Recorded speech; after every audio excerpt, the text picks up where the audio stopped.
Being diagnosed with any illness can be devastating, but when you seem fit and healthy to everyone around you, have a young family and are just 36 years old, well, Parkinson's isn't something that you expect to come crashing into your life. But for Bryn Williams it did, and instead of it getting on top of him, he's got himself even fitter and is now raising lots of money and awareness for Parkinson's charities.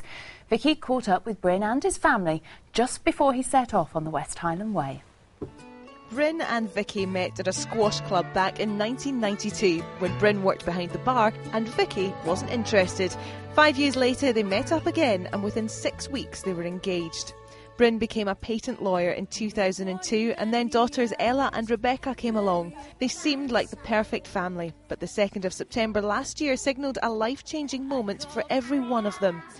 It was the end of 2006 when Bryn noticed a slight tremble in his right arm. Just a few months later, that tremble was diagnosed as Parkinson's disease. What's your daddy like? When I hold his hand, it's wobbly. What's he like as a person? Is he a good daddy? Gets cross with me. Is he just like any normal dad then? Gets cross with you and gives you into trouble? Yes. He must have some good things about him. What do you like about your daddy?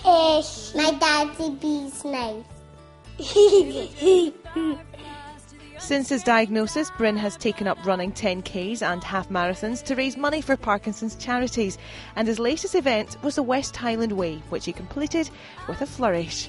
Do you know why your dad's doing this big walk? Because he's got a wobbly arm. And is it to raise money for him and other people that have that? Yes. Are you going to do some of the walk? Yeah. Yeah. Are you looking forward to it? Yeah. No, I don't know. Oh, well, Bryn and Vicky are here with us now. Gorgeous girls. I know they're watching in the other room. Yes.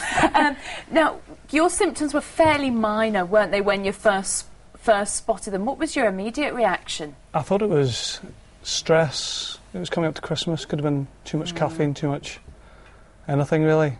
And for months I just thought it was a trapped nerve or something like that in the run-up to the diagnosis. And the doctors spotted things, though, fairly early on with you? The doctor, it was July 2007, the doctor made me do these tests where I had to go like that, and this hand went like that, and this hand went like that. And that was when they thought it was something neurological. Vicky, what were your thoughts through all this?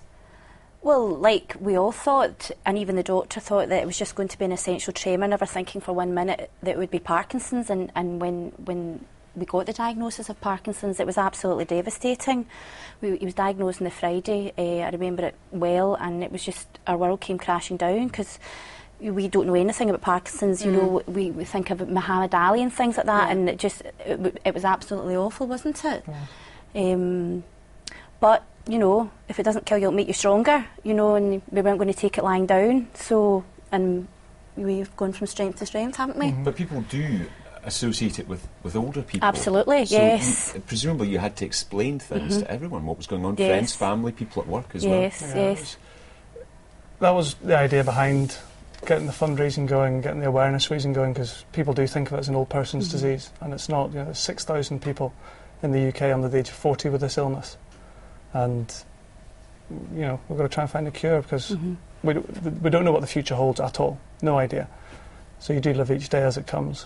Yeah, that's what's very interesting. You've written a brilliant blog, which I think if you go onto our website, you can get onto your blog. It was very interesting, your immediate reaction. You think, not how long have I got to live, but what is going to happen financially? It's the same that most young families would think, isn't it? It's absolutely. When you first start out with something like Parkinson's, although it's a physical illness, it debilitates your body, that's years away, really, before that comes a problem. At the minute, it's all just psychological, it's all mental problems. You know, you're just thinking, how am I going to pay the bills? How am I going to do this? How am I going to do that? And I know, we've got 2 wee girls, you know, and we've got to see them growing up and how we're going to support them financially, and you know, it is a worry. What do you say to them? They don't really know, they don't understand, they're too young. They know I've got a wobbly arm. Yes. And which is where the Wobbly Williams came from, wasn't it? Yes. They came up with the name. They talk about my wobbly arm a lot. But I think what's There's one line in your blog that I think is very true. You said, I'm writing this and I don't know what the future holds, but then again, neither does anybody else who's reading my blog. That's It's right. just Nobody that knows, you're I just know. a bit more Yes. focused about your future. I've been given a warning that the future's going to be difficult, but which in some ways I'm lucky because I can do all the things like walk the West Highland Way, which I've always wanted to do but have been putting off for years to come. But no, nobody knows what the future holds. So. Well, how do you feel when you read about these miracle cures that are suddenly discovered in the newspaper? Do you suddenly seize on each newspaper article? It's more other people seize on it. They keep getting phone calls saying, "Oh, you're going to be fine. You're going to be cured." You know, but a lot of the research is still quite embryonic. You know, there's still a long way to go for a cure for Parkinson's in a lot of respects. And you're setting a great example for people speaking out about it. Yes. Good to meet you both. Thanks for your time. Thank you. Thanks for having us on. Thank you.